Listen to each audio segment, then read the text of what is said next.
A word or two more about To the Lighthouse. In truth, an inexhaustible topic, but one for which, alas, in my choice of 15 minutes as the time over which my videos will extend, and no, not much further. The last one I made just now was 16. Even the shortest, even the briefest account of that novel should not exclude, as mine did, the character and function in the novel of the painter Lily Briscoe.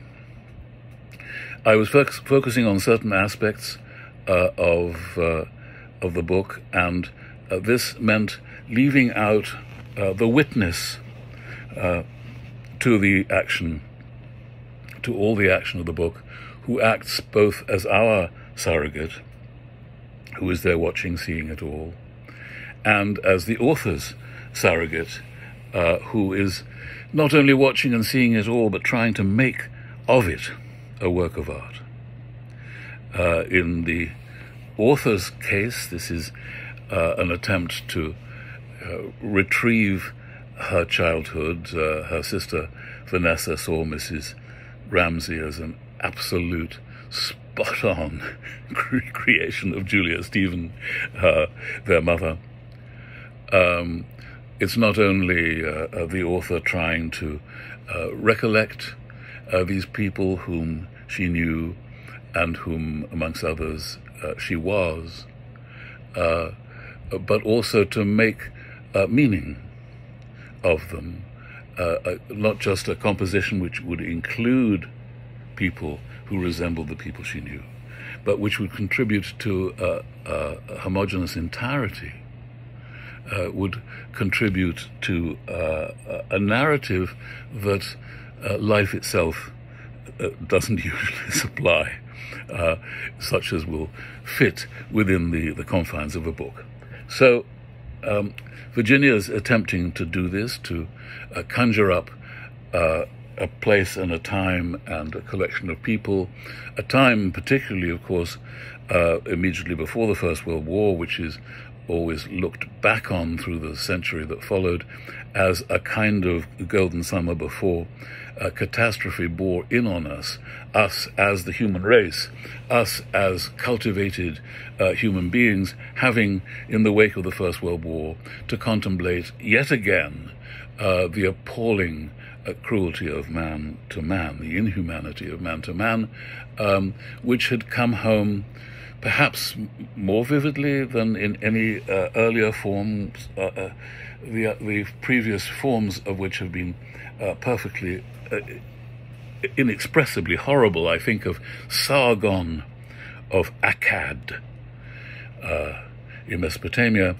who, after one of the victories of his army, had the defeated army flayed alive, skinned, the entire army, enemy army. You could come across that and just think, oh, another monstrous deed, but it's one that always stuck in my mind, and nothing that happened in the trenches was in some ways quite as bad as that. But the sheer scale of the trench warfare clogged up the hopes that we had evolved over all the centuries, the millennia since Sargon of Akkad, during which time we had tried to envisage, and in the 18th century to encode, the idea of progress, human progress, morally as well as scientifically and physically. And the moral progress seemed to have come to a horrible, squidgy halt in the mud of Belgium in the course of the First World War. So this was at least the beginning of the book, set in that period before the onslaught of this horror, before the attempt to reconsider what it is that we might hope for of the human race. So that time and the meaning of that time is one of the things that Virginia Woolf was trying to put into a narrative. Meanwhile, within the narrative, she has the character of Lily Briscoe, who is a painter by calling, despite the sickening comments by the sexists in the book, particularly Charles Tansley, who puts into poor Lily's mind, can't teach, can't paint, can't write, can't paint, and this is how his vision of women that he is so desperately protecting that he turns it into a weapon, and it rings throughout Lily's mind as she paints. She hears, she murmurs, can't paint, can't write. And the choice of those two creative activities, painting and writing, is pregnant because it is while Virginia Woolf is committing the dreadful solecism of being a woman and writing, that Lily is doing the same with painting. And more interestingly, in some ways, even than Virginia's status as an offensively obtruding woman, Lily doesn't even have the confidence that could have been given to her, or could be given to her, of a belief in her own art. She has only her calling, and rightly in this book we are reminded by that fact that when we are talking about art and the artists, it's not about the feedback they get, it's not about their status in the world, it is about the journey that they make. And Lily makes a journey which is, if you like, coterminous with the author's, in that as the author puts the last period, the last full stop at the end of the novel, so Lily puts down her paintbrush, exhales and tells us, I have had my vision. And so have we. We have had her vision laid in front of us. We know that it is not the old photographic version of painting, quasi-photographic, representational version of painting portraits or landscape, which already by this time is being supplanted by photography itself, and also by all the changes in the arts which are not necessarily as obviously rendered obsolete and ancient as in painting the effect of photography was. And people have gone on perfectly well seeing how accurate painting, accurate to our conventional idea of what is out there to be seen, is still an extraordinary achievement, and still places before us the thing that the painter wants us to see, which no photograph can precisely supplant. So there is Lily as a second narrator, as it were, as well as the author who is narrating through so many minds in this book.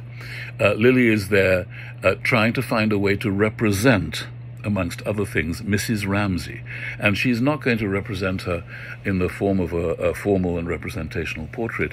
And indeed, when she manages to make Mrs. Ramsay land on her painting, it is as a stroke in the center of the painting. And Mrs. Ramsay could just be a stroke with a paintbrush loaded with purple paint, because to find exactly the thing, the essence that represents Mrs. Ramsay in this place at this time, alas dead at the end, in the final stages of the book, in which Lily Briscoe is at the easel seeking to complete her vision. She's gone, and yet, of course, is still there, and absent and present, and their delusive pseudo-meanings are very much a part of this book, because many of the characters who are obviously present in the opening section are absented by the extraordinary second section of the book, which kills them off, either by specific force of the First World War or just by the arbitrariness of lives and life and death.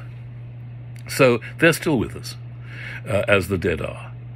And so the question of another set of seeming opposites is constantly at play during the book. And there is Lily representing in another art, and yet with a parallel endeavor, what her author is seeking to do with her and the other characters. And so it's like a movie in which you might have within the frame and occasionally crossed by the camera that is telling the movie's story another movie maker. Somebody with a camera making a film of the characters that the film is also filming. And there is much into the Lighthouse that evokes the evolution of cinema, which also jumps butterfly-like from character to character and is not confined to a single mind. In fact, cannot really be confined to a single mind in the way that a novel can be. So there in the foreground, or just in the corner, so that we glimpse over her shoulder, over Lily's shoulder, the thing that she is painting, the reality of this family, this world, this time. There it is to encourage us to also see the composition of the book through another art form. And above all, I think, to see what the actual endeavor of the artist is, that it has absolutely nothing to do with fame and success. Lily is very much conscious of the disabling aspects of internally disabling aspects of being a woman painter, never mind an unknown, unregarded woman painter. She has every possible strike against her, and when she thinks about the future of her painting, she sees it wrapped up and stuffed under a sofa. She sees it up in the attic, hung in the bathroom. She sees it not quite extinguished, I'm glad to say. She doesn't see it shredded or in the bin, but she sees it put away in a place where there's no immediate promise of anyone bringing it out and adoring it and admiring it and exhibiting it. And indeed, it's not necessary for us to, as artists, to be able to transcend our fears and our lack of confidence. We do our best, but it really doesn't matter at all whether we succeed in transcending our fears. The fact is, as long as we continue to put pen to paper, to put brush to canvas, to do anything, any of the myriad things which are a creative work, it's the doing of the work, not the hopes that we can reasonably have for it or for ourselves in terms of being praised, for feedback of any kind. It's the doing of it. So the novel, I think, draws attention to that aspect of creativity as few other books can do or have ever done. And it does it simultaneously and in parallel with the author's own journey, the author's own vision and adventure, which is echoed in Lily Briscoe. So let us not forget that, and I will find a way to slip that into the quiz that I'm about to set out for you. And Lily is a singularly important character, not only in this book, but in a way in the history of the novel. I feel she has an extraordinary place and is unlikely to be forgotten. So thank you, if you have done, for following me through this coda, this footnote, this extra second meditation on Virginia Woolf's immortal work. Thank you.